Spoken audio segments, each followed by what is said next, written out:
Bendiciones, hermanos, le damos gracias al Señor y en esta ocasión vamos a estar hablando de un tema interesante, un tema que siempre ha estado sobre la mesa y es con relación a que si el don de lenguas ha cesado, porque es un tema en la cual ha sido de debate en círculos teológicos y hay aspectos en la cual deben ser considerados.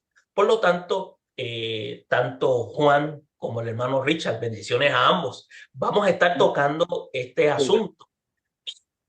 Cuando hablamos de este tema, viene a nuestra mente las cartas del apóstol Pablo en el capítulo 13 de Primera de Corintios, versículo 8 al 10, como también lo que se menciona en el libro de los Hechos, capítulo 2, como Primera de Corintios 14.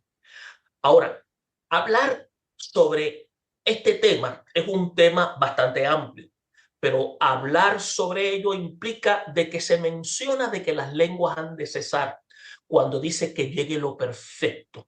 Algunos tienden a interpretar como lo que indican como la llegada de la Biblia completa, mientras que otros lo ven como la segunda venida de Cristo. Otros lo ven como cuando el día de Pentecostés, cuando las lenguas eran lo que se llamaban idiomas humanos entendibles, lo que sugería que tenían un propósito específico en comunicar lo que se llama el evangelio a personas de diferentes culturas.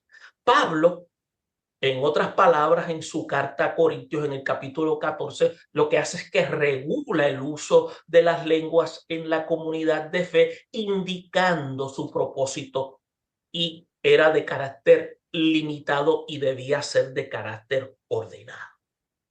Por lo tanto, ¿qué es lo que la Biblia en sí quiere decir cuando habla de que las lenguas iban a cesar? ¿Qué es lo que se está refiriendo? Richard, Dios te bendiga, Juan.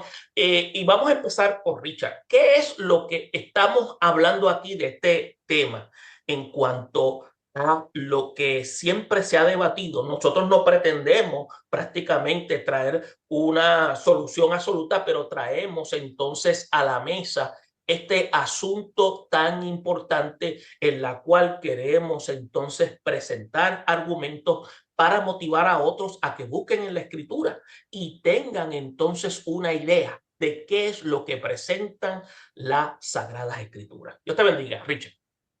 Dios te bendiga. Dios bendiga a todos los que estén escuchando este medio. Le damos gracias a Dios porque nos ha dado la oportunidad de reunirnos nuevamente para compartir y aprender de la palabra del Señor. En esta tarde, en cuanto a las lenguas se refiere, todo comenzó en el día de Pentecostés, cuando el derramamiento del Espíritu Santo cayó sobre los que estaban presentes y todos comenzaron a hablar en su propia en lenguas de acuerdo como el Espíritu le daba que hablasen. Y había una multitud de personas que fueron testigos de todo esto que sucedió en aquel día de Pentecostés. Y dice las escrituras que todo el mundo los escuchaba magnificando a Dios en su propio idioma en que habían nacido. O sea, habían judíos que vivían en Babilonia, judíos que vivían en Grecia, judíos que vivían en Egipto, habían judíos que siempre iban a las fiestas de los judíos, se reunían anualmente a esas fiestas y estaban reunidos ahí como siempre para celebrar la fiesta de Pentecostés, de las cosechas. Y ellos escuchaban a cada uno de los discípulos, de los apóstoles, que nunca habían aprendido a hablar esos idiomas porque eran todos personas locales que habían nacido en el área y solamente hablaban arameo, porque ni el hebreo hablaban, porque el hebreo ya se había perdido el uso del hebreo y solamente el hebreo lo hablaban los fariseos y las personas educadas. Y cuando estas personas escucharon de acuerdo al libro de los Hechos, que el capítulo 1, ellos escucharon a estos discípulos, estos hombres sencillos, hombres que pescadores, no eran hombres educados, hablando un idioma que ellos nunca formalmente habían aprendido a hablar. Y estaban hablando en ese idioma y todas las personas las escucharon. Entonces eso nos hace preguntarnos a nosotros, ¿para qué era el uso? ¿Para qué se usaban las lenguas? Pues obviamente se demuestra que era para uso evangelístico, porque muchas de estas personas que Dios envió después que el Señor subió a los cielos, se sentó a la diestra del Padre, estos discípulos se les dio la comisión de ir y predicar el evangelio a diferentes partes del mundo. Y de acuerdo a la tradición tenemos a Tomás, que fue a la India a predicar. Y como una persona que nunca ha aprendido hindú va a ir a predicar a la India, al menos que Dios no le dé el don de lenguas para poder predicar el mensaje de salvación. A otros fueron a Egipto, otros fueron a Bitinia, al Ponto, otros, bueno, todos los discípulos, al fin y al cabo, al apóstol le tocó el privilegio de ir a Europa y igualmente a Pedro. Pero los demás discípulos fueron a diferentes partes a predicar el mensaje de salvación y obviamente no eran personas educadas, así que estoy seguro que Dios los capacitó a hablarle en un idioma extraño para ellos poder llevar el mensaje de salvación a estas personas de diferentes partes del mundo, hasta Etiopía, en todos estos lugares donde se hablaban diversas lenguas. Y muchas personas hoy en día piensan que ya eso terminó, porque eso era solamente para el tiempo de los apóstoles, que cuando murió Juan, el apóstol Juan, ya se cesó las lenguas, según dicen muchos que fue cuando el apóstol Juan murió, cesó las lenguas, porque en el tiempo de los padres apóstoles, en el tiempo de los padres de la iglesia, posterior a los padres de la iglesia y posterior a los apóstoles, debería decir, ya no hay mención de dones de lengua y de manifestaciones espirituales, porque eso es un argumento que muchos piensan que eso no se menciona más en la época de los padres patrísticos, ni de los padres apostólicos, y en el tiempo moderno, sino hasta el tiempo del siglo XVIII, que entonces, bueno, déjame dar para atrás un poquito. Los montanistas, en el tiempo de Tertuliano, eran una secta que se había dividido, que hablaban lenguas. Supuestamente, y eso era lo que los diferenciaban de los demás cristianos de aquel tiempo, porque habían vuelto a esa costumbre, pero eso es lo que la literatura cristiana histórica nos dice, nos informa, y después, posteriormente, en el siglo cuando vino en el tiempo siglo XIX, cuando estaba el movimiento de Irwin, de ahí de Escocia, que empezaron también a resurgir las lenguas. Pero, y así hasta el día de hoy con el pentecostalismo y los carismáticos, que se afirma que las lenguas siguen vigentes hoy en día. Pero hay otras denominaciones cristianas que piensan que no. Los presbiterianos, los metodistas, los bautistas y así sucesivamente. Hay otras denominaciones que piensan que ya es suceso, que ya ese don ya no es necesario. Pero yo no estoy de acuerdo, yo entiendo que sigue vigente. Yo entiendo que Dios, especialmente a los misioneros que cuando los envían a un lugar a predicar el mensaje y estas personas no han tenido la oportunidad de aprender el idioma, o es que no existe información, porque hay idiomas aún hasta el día de hoy, muchos idiomas indígenas que se desconoce cómo se habla y cómo se aprende y cómo se pronuncia, porque no hay material disponible para aprender.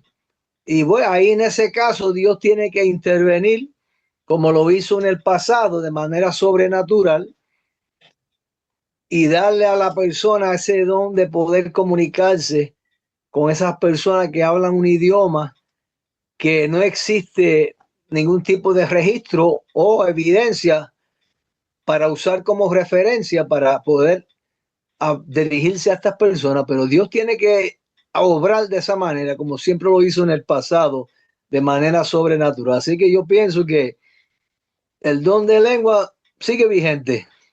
Es un punto bien importante lo que acabas de mencionar ahí, porque, y esa palabra cesar, vamos entonces a mencionar un poquito más adelante, porque dijiste en algunos lugares donde posiblemente hay ciertos dialectos que posiblemente no se han desarrollado algunos escritos, aunque ya la Biblia se ha escrito en más de 2.400 idiomas, incluyendo dialectos. Pero ese aspecto que mencionas, donde entonces podemos ver la mano de Dios manifestarse, en la cual algunos entonces pueden decir que las lenguas entonces actúan como una especie de don milagroso para entonces dar a conocer el mensaje de salvación. Entonces, ese mensaje viene a dar la noticia a aquellos que no han conocido el mensaje de salvación, y aquel que entonces transmite el mensaje que no lo entiende, el mensaje prácticamente no es para él, es para aquellos que lo reciben, y ellos mismos son los que interpretan el mensaje y se sorprenden porque ven a aquel que no conoce el idioma y lo puede hablar con claridad, y ellos mismos lo pueden interpretar y lo ven como un evento milagroso, como pasó en el día de Pentecostés cuando dicen, no son estos galileos. Y cuando dicen esta expresión es porque ellos sabían que los galileos tenían un problema gutural. Bueno, después de haber hecho el comentario en cuanto al problema gutural que tenían los galileos, Juan, ¿qué podrías entonces mencionarnos con relación a este aspecto tan importante de cesar la lengua, luego de la información que nos da Richard? Porque tocó unos puntos sumamente importantes. Porque fíjate, habíamos mencionado en el elemento introductorio de que Pablo regula el uso de las lenguas en la iglesia, indicando que su propósito era limitado y debía ser de carácter ordenado. Ahora, ¿qué es lo que tú tendrías que decirnos?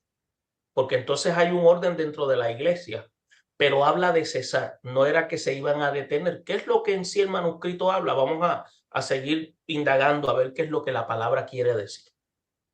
Sí, correcto. Dios bendiga a cada uno de los hermanos que nos están oyendo y sintonizando por estos medios. Como Richard había dicho ahorita, ¿verdad?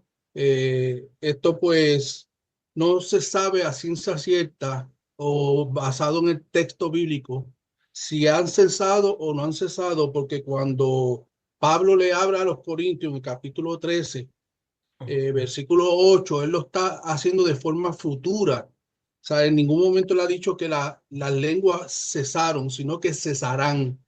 En vista de eso, como tú también dijiste ahorita, Junior, eh, debido a lo que está por venir lo perfecto, ¿verdad? Eh, Eso pues no se puede interpretar de que las lenguas cesaron, porque bien lo dice en Joel 2:28 al 31, que después de esto derramaré mi espíritu sobre toda carne y profetizarán nuestros hijos, vuestras hijas, vuestros ancianos soñarán sueños y vuestras jóvenes verán visiones. Y también sobre los siervos y sobre las siervas derramaré mi espíritu en aquellos días y daré prodigios en los cielos y en la tierra, y fuego y columnas de humo, y el sol se convertirá en tinieblas y la luna en sangre antes de que venga el día grande y espantoso de Dios. Evidentemente están hablando de tiempo escatológico, ¿verdad? Aquí lo importante es entender que la conclusión de Pablo en cuanto a las lenguas no fueron que no fueron interpretadas de forma poderosa, pero en la iglesia eh, prefiere hablarse de 5 palabras con entendimiento, según decía Pablo, para enseñar también a otros que sean 10,000 palabras en una lengua desconocida. O sea, Pablo prefería enseñar, ¿verdad? Que se enseñara 2 o 3 palabras con entendimiento a 5,000 sin entendimiento. Y sin embargo, hay que entender que las lenguas se usaron específicamente como señal para los Incrédulos. inconversos, Sí, para los inconversos, ¿verdad? sí, Y los en ese incrédulos, sentido, sí. sí, en ese sentido, pues, nos da base para que entendamos que hoy las lenguas no han cesado. Ahora, es importante de extender que hay un orden, como tú dijiste. Sí. Pablo dijo que cuando estén en la iglesia, ¿verdad? Si uno profetiza en lenguas, pues debe dar la interpretación de las mismas. Ahora, si no hay quien las interprete, pues debe levantarse otro que tenga conocimiento de lo que está diciendo para que sea edificación para la iglesia. De lo contrario, debe callar la persona y hablar lengua en oración en él mismo, porque eso es adoración a Dios. Ahora, ¿cómo podemos identificar si son lenguas angelicales o son lenguas terrenales? No podemos saberlo. ¿Por qué? Porque si alguien sale hablando lengua en nuestra iglesia, en un idioma que nosotros desconocemos terrenal, pues vamos a decir, pues, no sé qué está diciendo, porque no hay alguien que las interprete, ni hay quien las identifique.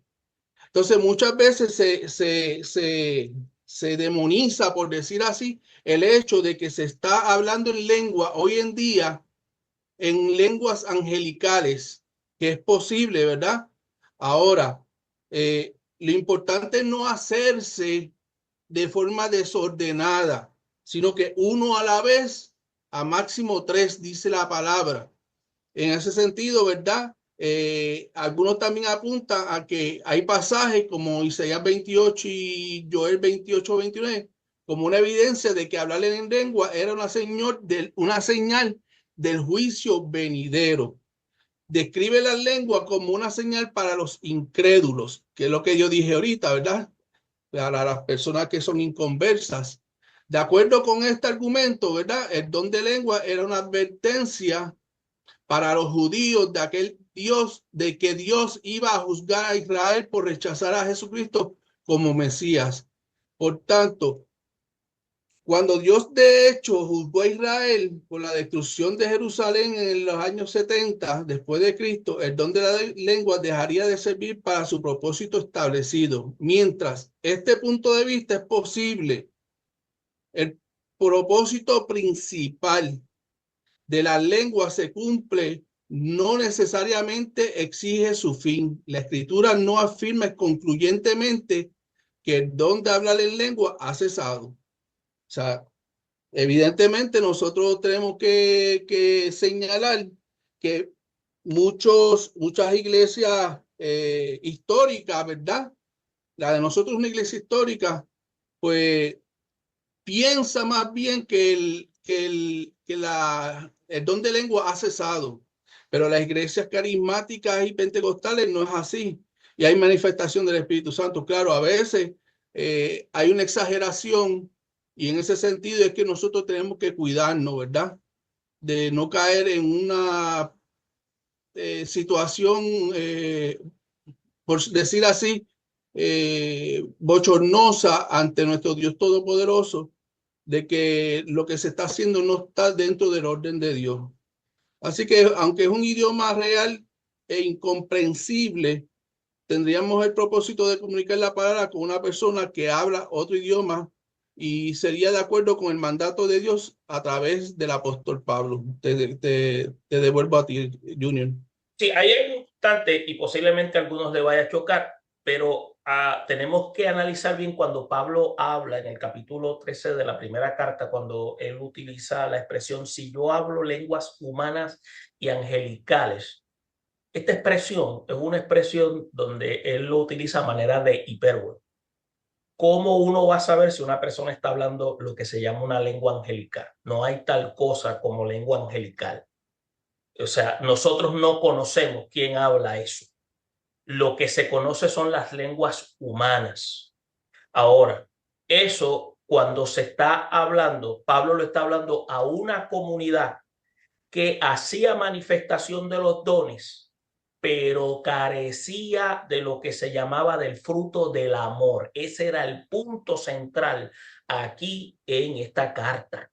Es por eso que cuando estamos viendo en este análisis, estamos observando que el apóstol Pablo es bien certero, porque cuando habla de las lenguas no es una indicación de que la persona está siendo espiritual. Esto es un aspecto importante. Lo que determina la vida espiritual de un individuo y una vida consagrada son frutos de arrepentimiento que se hacen patentes en la conducta, y estos mismos son a través de una manifestación dentro y fuera de la vida de la iglesia en un proceder. Por lo tanto, el amor constituye ser el elemento eje. Por lo tanto, otros piensan que las lenguas continúan como una manifestación del Espíritu Santo, especialmente en lo que se llaman contextos carismáticos y pentecostales. Pues yo vengo de la iglesia pentecostal.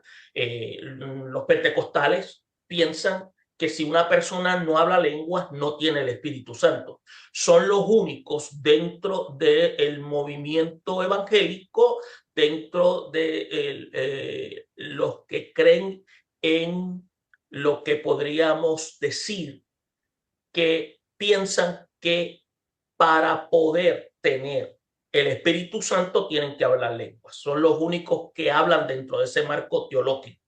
Pero se trata de hacerle entender de que esa no es la evidencia. La evidencia bíblica es, acuérdese que usted no puede hacer doctrina de un libro histórico. Lo único que menciona el libro de los Hechos es me seréis testigos. No dice que hablarán lenguas.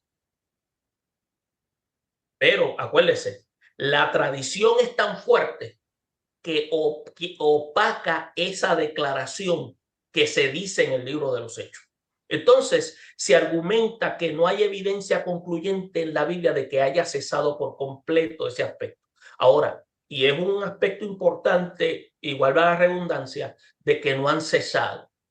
Yo también comparto ese punto de vista basado en lo que dice tanto Richard como dice también, como dices tú, Juan, en ese aspecto, porque acuérdense, Dios es soberano, y cuando a Dios le place utilizar una persona para utilizar tanto un idioma o un dialecto para hablarle a un incrédulo para salvación, Dios lo va a hacer. Dios va a utilizar a la persona para que hable, aunque la persona no le entienda, porque lo que tiene que entenderlo es el incrédulo, el inconverso. Y cuando digo incrédulo aquí me estoy refiriendo a inconverso, para que entienda el mensaje.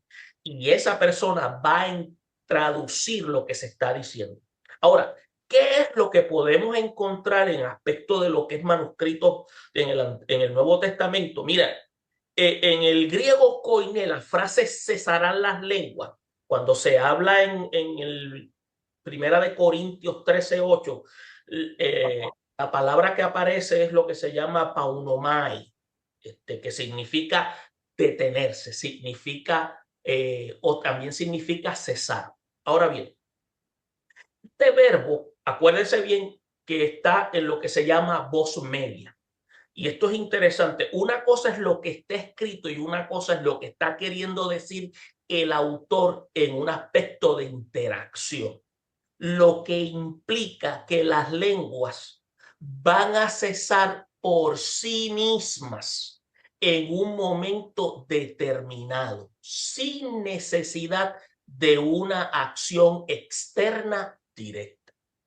Quiere decir que a medida de que la palabra se siga llevando y a la misma vez que vaya entonces ocurriendo una traducción de los escritos, no va a haber necesidad de que haya una manifestación de este don. Por lo tanto, va a ser una cesación, una palabra que estoy usando yo, me perdonan si estoy haciendo un disparate, pero esos son uno de los puntos que se están utilizando. Pero eso no quiere decir que Dios no le plazca utilizar una persona para ministrarle a otro para que llegue al evangelio.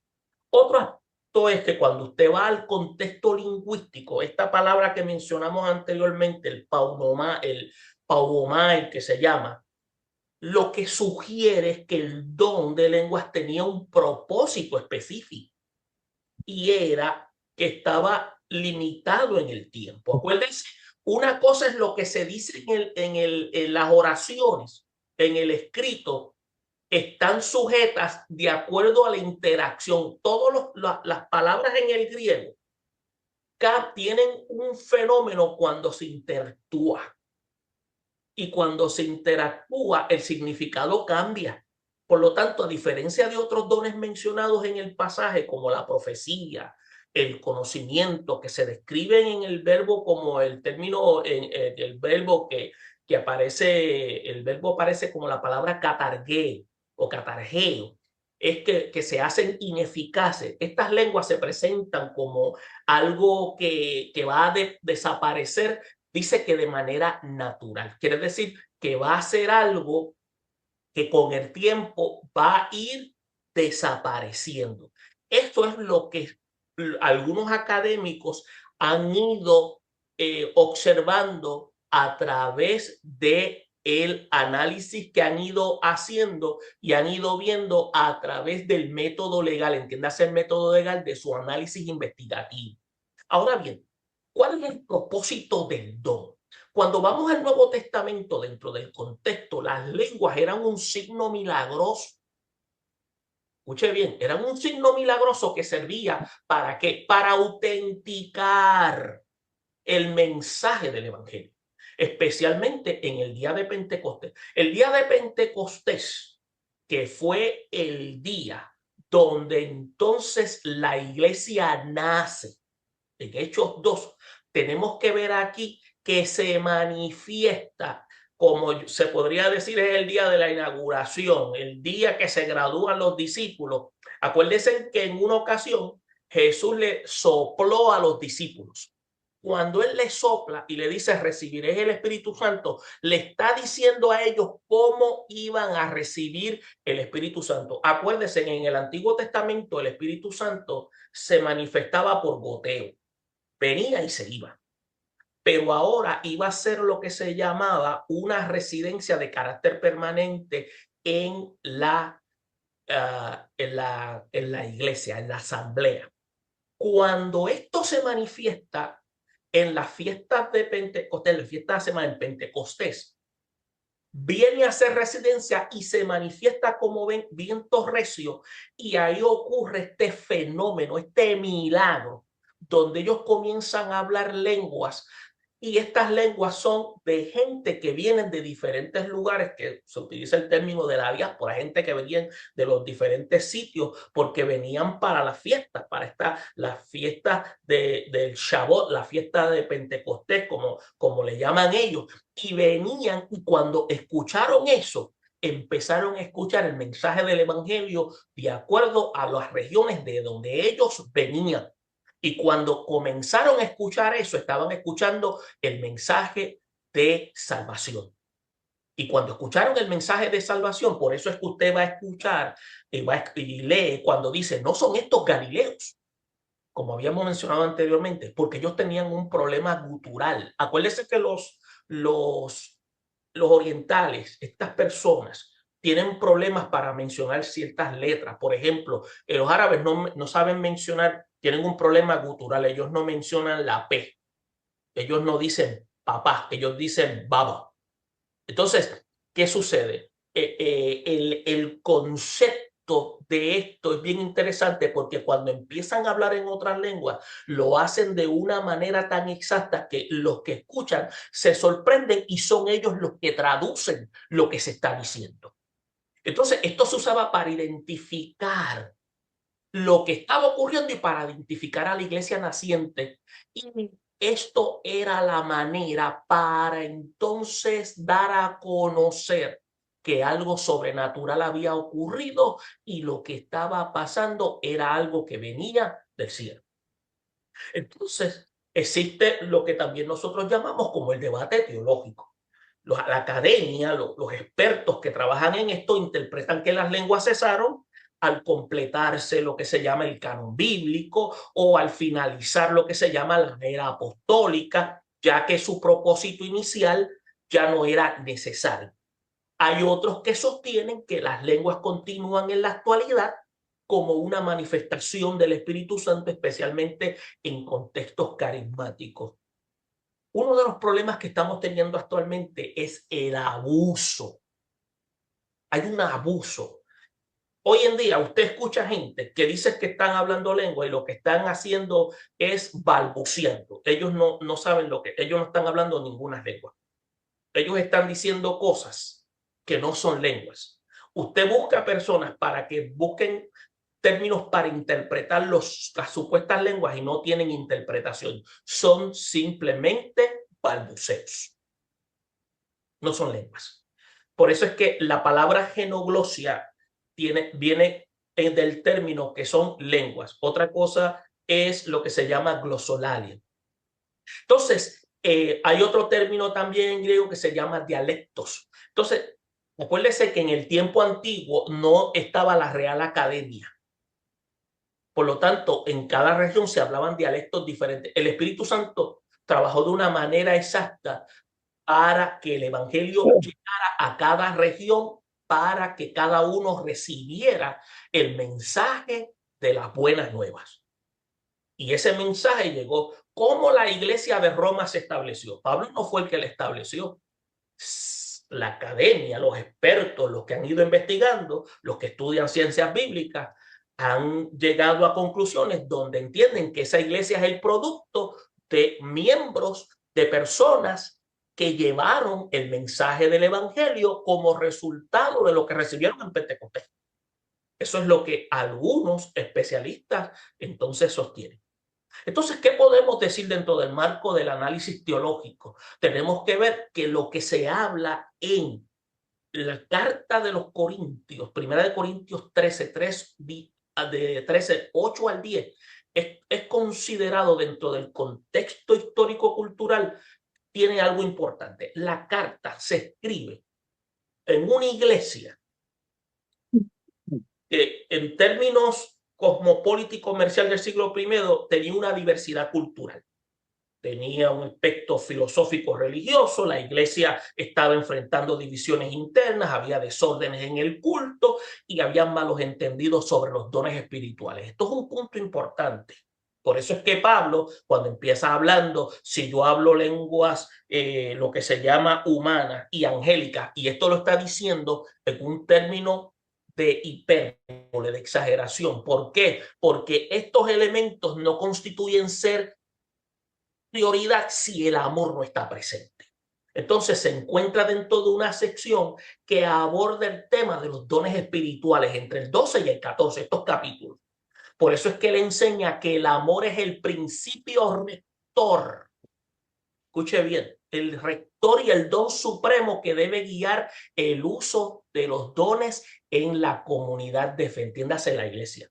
Por eso es que en estos versículos 13 del capítulo 13, 8 al 10 versículos, plantea que los dones como las lenguas, las profecías y el conocimiento son temporales, mientras que el amor es eterno. Eso es lo que quiere plantear.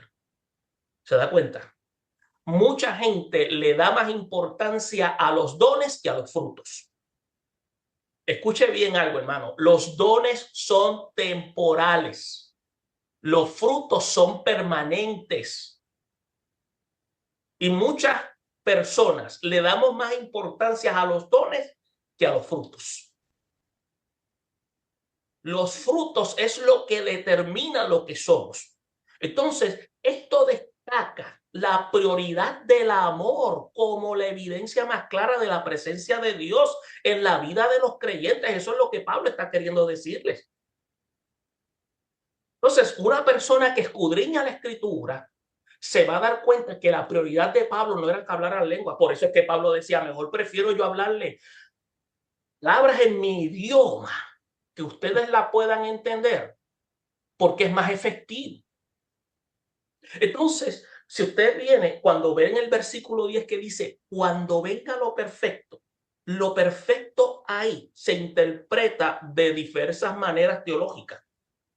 Algunos sugieren que se refiere a la venida de Cristo y a la consumación del reino de Dios.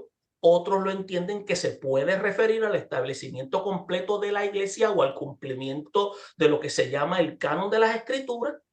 Ahora, Pablo lo que está haciendo énfasis es que cuando lo perfecto llegue, los dones temporales ya no serán necesarios, pues todo estará completo en la presencia de Dios. Se da cuenta que los dones son temporales, pero en los frutos, escuche bien, los frutos, el único que va a permanecer va a ser el amor, porque la fe va a llegar y se va a convertir en vista, y una vez se convierte en vista ya no es fe. La esperanza se va a convertir en experiencia, una vez se convierte en experiencia ya no es esperanza. Lo único que va a permanecer es el amor. Por lo tanto, el amor constituye ser elemento núcleo para todos los demás frutos.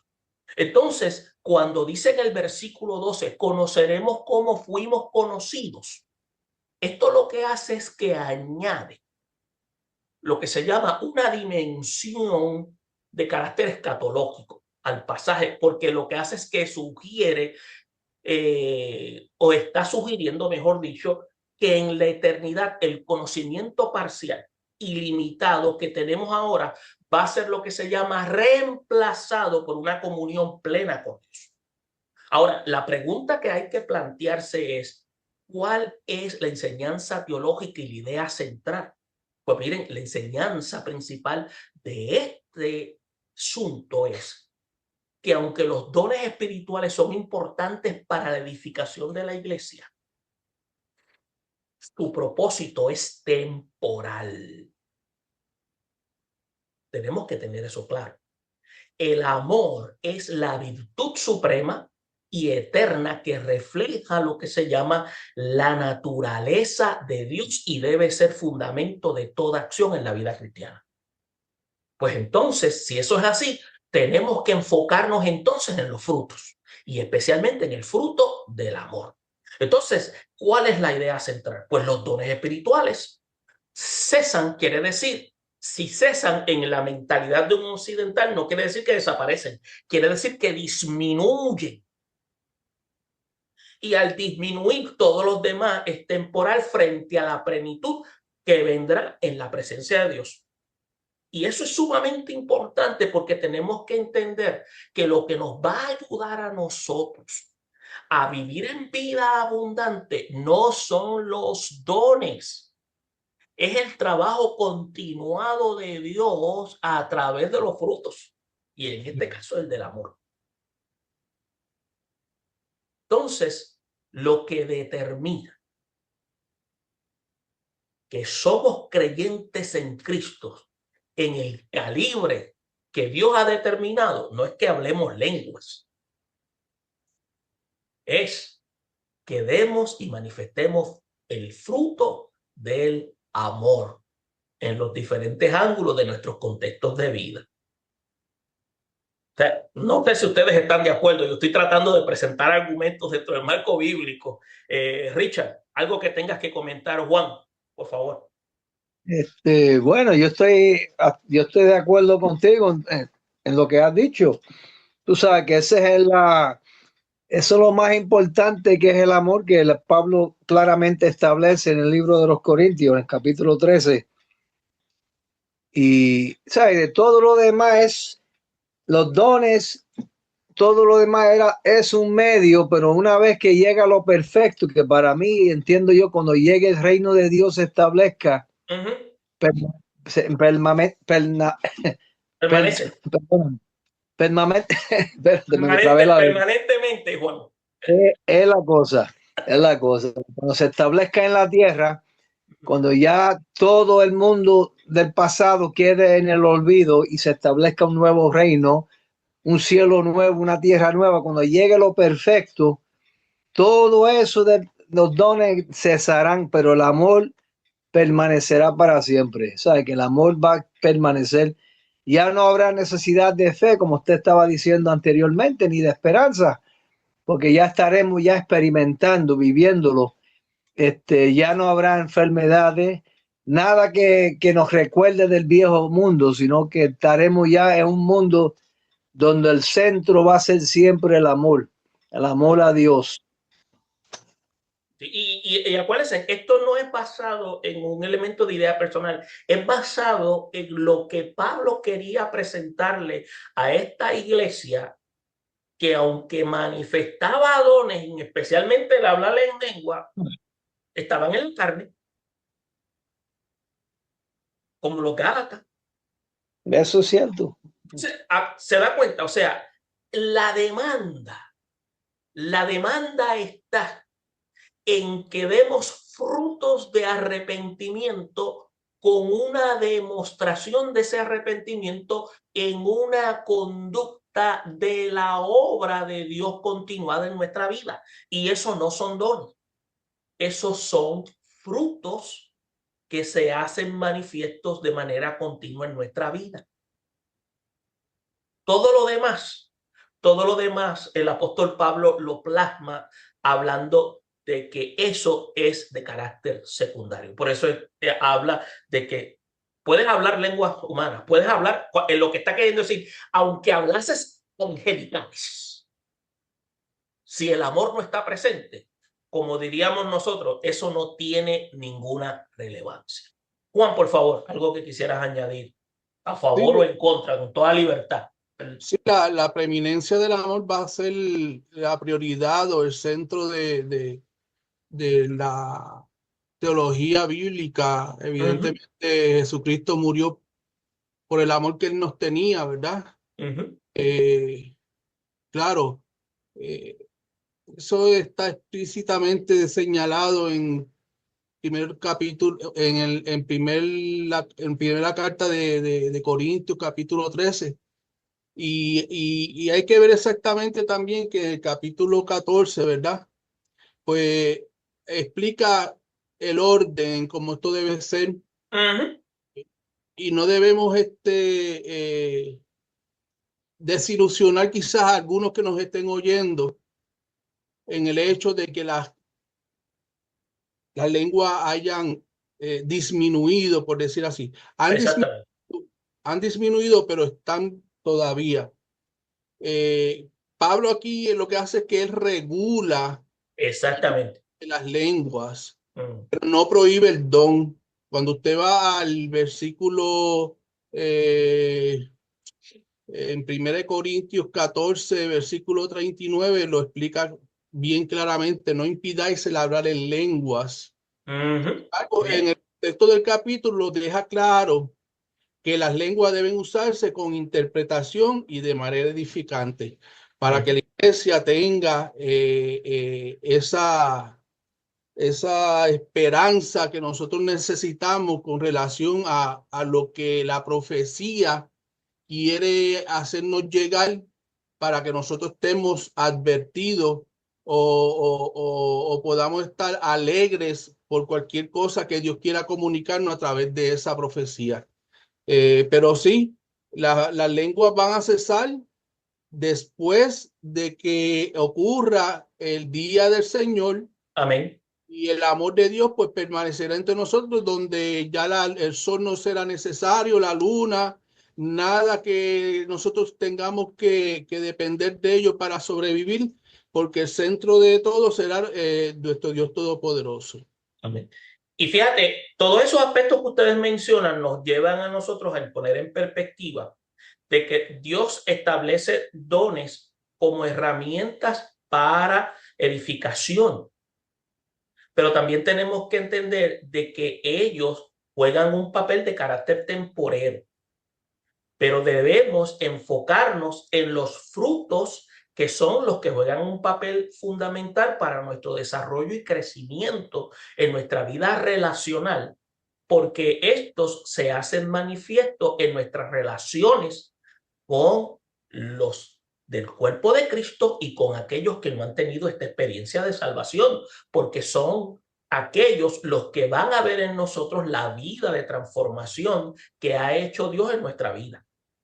Oye, y La redundancia.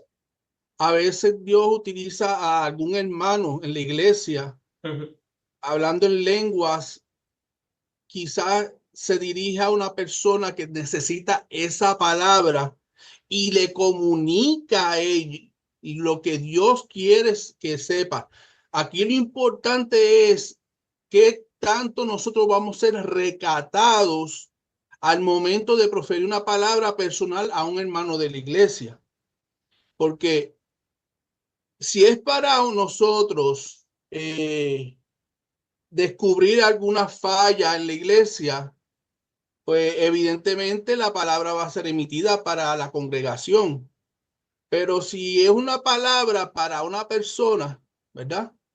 Pues ese don Dios lo utiliza para comunicarle a una persona personalmente ese don, ese mensaje, que no necesariamente la iglesia en su totalidad tiene que saberlo. O sea, el orden como se debe hacer el procedimiento que Dios ordena dentro de su palabra.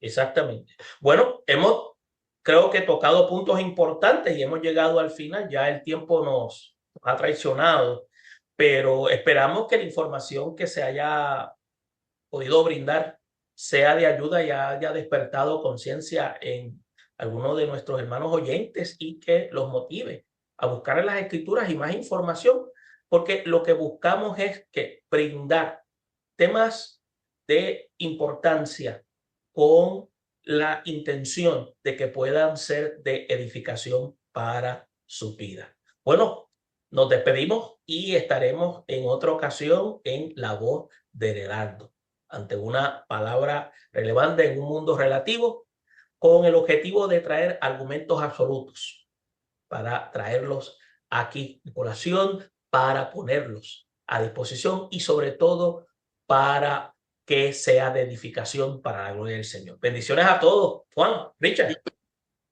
Dios lo bendiga. Amén. Bendiciones a todos.